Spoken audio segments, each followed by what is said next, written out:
இந்த 3 kilowatt system போடும்போது உங்களுக்கு நிச்சயமாக கரண்ட் பில்லு 100% ஜீரோ ஆகிடும். நெட்வொர்க் சார்ஜ் மட்டும் ரூ. 300 கட்டுவீங்க.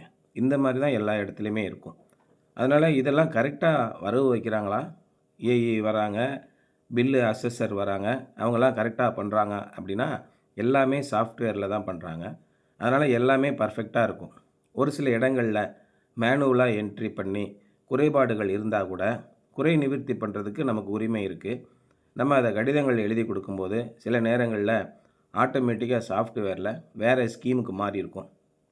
இப்போ வீடுகளுக்கு கொடுக்குறதுல 2 ஸ்கீம் இருக்குது. ஒன்று வந்து நெட் மீட்டர் ஸ்கீம் அப்படின்னு சொல்லுவாங்க. இந்த நெட் மீட்டர் ஸ்கீமில் நீங்கள் ஒரு ப்ரீபெய்டு கார்டு வாங்குற மாதிரி தான். ஒரு ரூ. 150 ஒரு ப்ரீபெய்டு கார்டு வாங்கிட்டீங்க.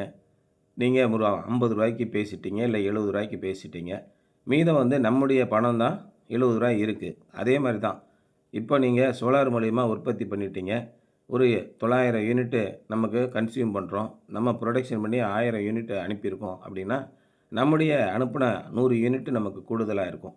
இந்த மாதிரி தான் நெட் மீட்டர் ஸ்கீம்னு பேர். இதுலேயே வீட்டுக்கு இன்னொரு ஸ்கீம் இருக்குது, நெட் ஃபீட் இன் ஸ்கீம்னு.